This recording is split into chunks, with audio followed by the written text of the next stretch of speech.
Welcome into the Save Saturdays gaming channel. I am Big Sky. This is episode 1 of the Cascade Mountaineers Dynasty. This is a realistic dynasty. I have the rules up above me. We'll go through them real quick before I introduce you to the squad and kind of explain the story of the Mountaineers.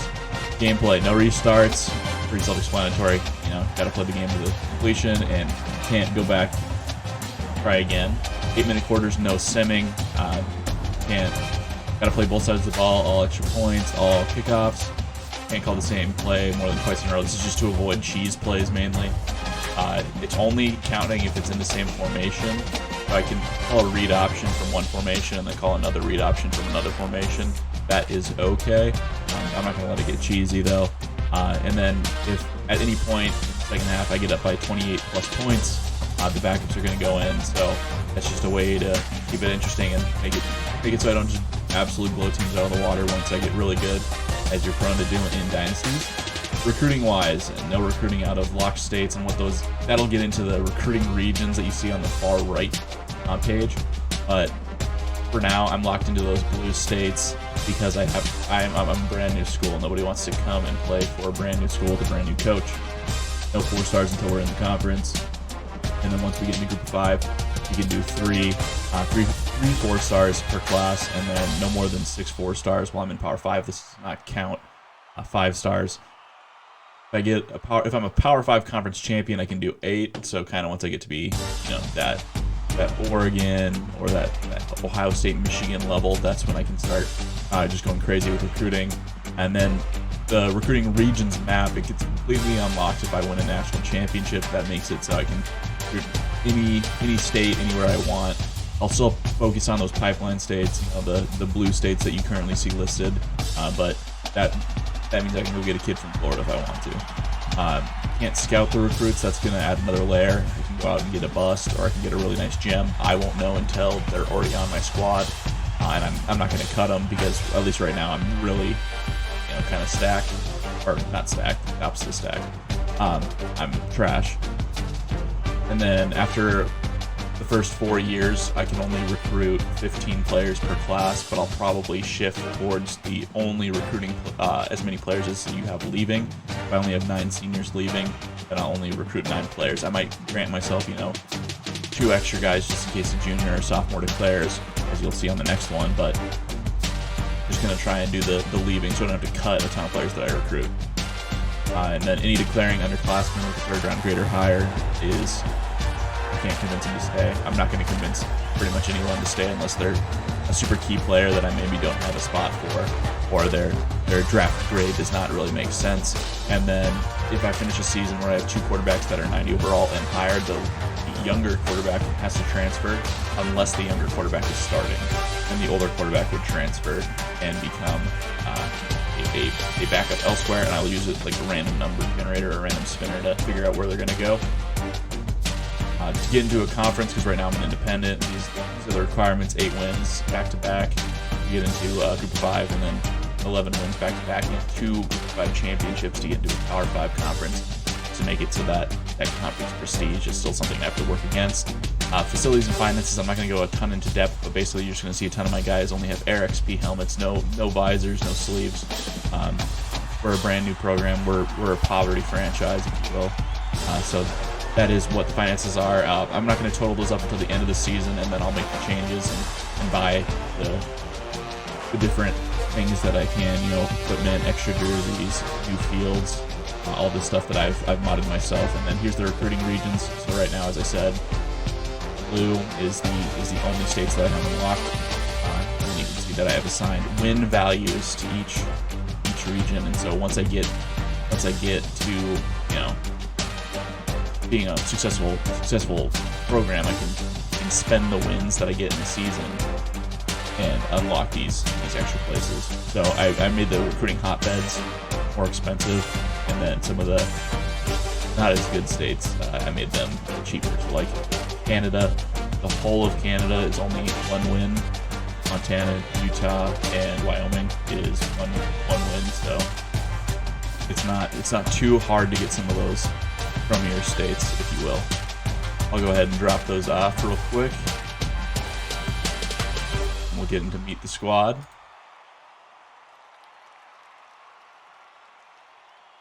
So first up, go ahead and take a look at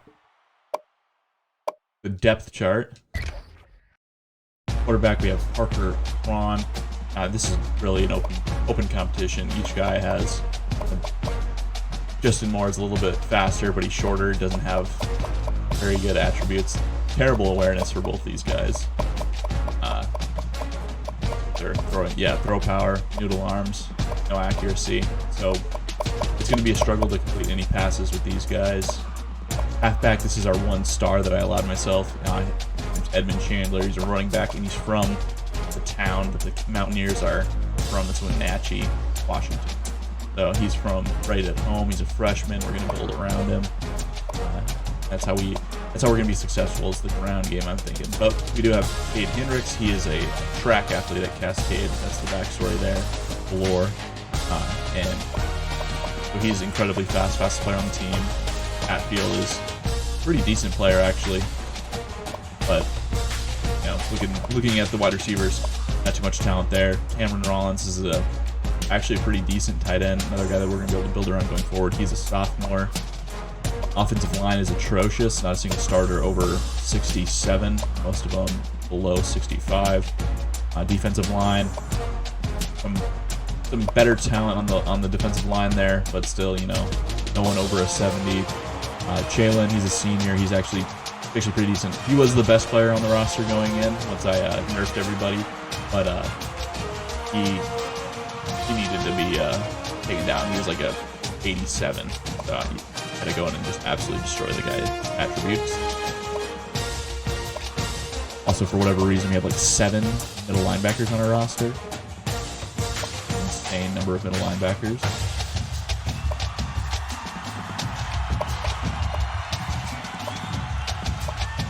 That's the squad. Got Hendricks, that speed return kicks. Abels might get in a little bit on the kick return. He's got decent speed and acceleration.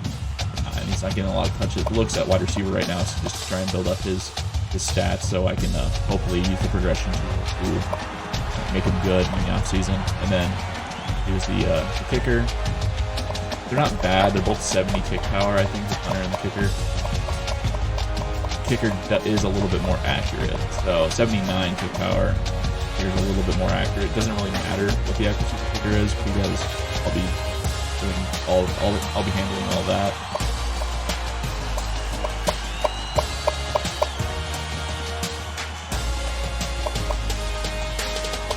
I'm not going to be redshirting any players this first year, and I'm not going to redshirt any of this initial squad because they're bad. I'm not going to get the benefit from using the, just stash them on your roster and they'll be a plus 24 overall by the end of their career. I'm using the progression tool, so it'll be dynamic. I'm not going to get a team of 90 overalls in 3 to 4 years. Here's a schedule coming up. Very regional schedule with bye games. So this Washington game's a bye game. Boise State's actually a rivalry game. That's our only rival other than the Washington teams. Wyoming, Nevada, and then we're going to USC for another bye game. And then Stanford is our only other bye game. But I tried to play a lot of Mountain West teams, try to play a lot of Pac-12 teams. So those are the 2 conferences we kind of want to get into, prove ourselves at. So that is the first year schedule for the Cascade Mountaineers. We'll be using a custom playbook as well. And we'll go ahead and check out the recruiting board. I'll show it to you guys in the map so you can kind of get an understanding of what I was talking about with those recruiting regions.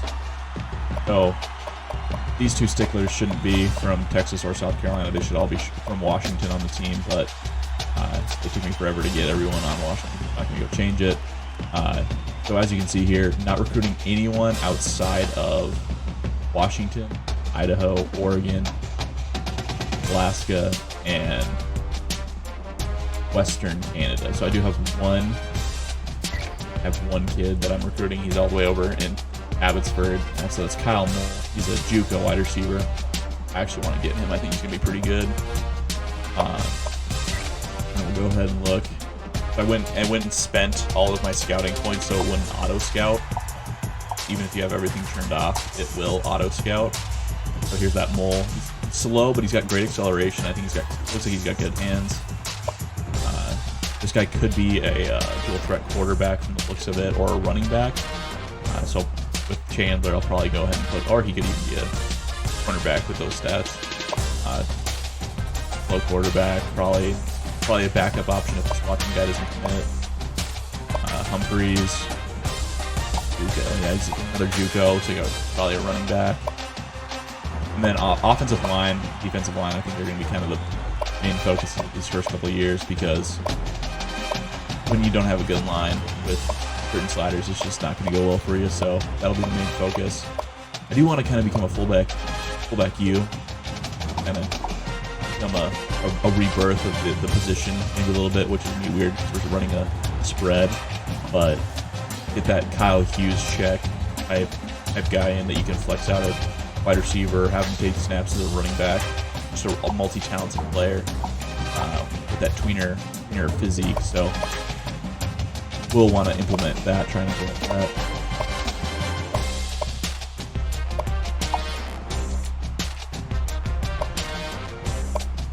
I love the names that Fang. I'm using Fang's recruiting overhaul, and I love the names there. You don't get these hyphenated names in the regular base game. Junior, don't get any of that either. It makes it a lot easier to go deep into a Dynasty. And then we'll round out the video just checking out the starters, and then I will be back with the first game against Washington. We're probably going to get absolutely destroyed, but we'll see. So it's set on All-American, so I don't get drilled by that Heisman cheese. Don't want a running back to break 7 tackles in the backfield when I call the right play and take it 70 yards to the house. I'd end up with a broken controller. I played with these game rules specifically for a long time. They're really good. You actually get a good mix of offensive and defensive pass interference. Get way more intentional grounding calls than I would like. I have been called for roughing the passer with these. Offsides, false start, it all happens fairly decently. Holding, that works as well. Here's my user sliders, so I'm not going to drill every pass automatically with my garbage quarterbacks. Field goal accuracy, again, that one doesn't matter because I am the user. I'm going to go wherever I tell it to. These were all from JKit sliders on Operation Sports. And then here's the user sliders. So again, a little bit nerfed on the QB accuracy, but they're going to be able to pass block, catch the ball, run better than I will ever be able to. I found that those sliders in particular end up with a fairly decent mix of realism, I guess. You could, and then here's our jerseys. So all RXP helmets with 4 different face masks, I think is what I gave them. I did allow them to have gloves and then like wristbands and stuff, but they're not gonna have arm sleeves, they're not gonna have visors. Super boring out of the gate here, but new program, gotta win, gotta get the money to pay for all the new stuff. I do have a lot of assets already designed for this franchise, or for this Dynasty, so I'm excited to show them to you guys, but that's gonna do it for episode 1. Thanks for watching.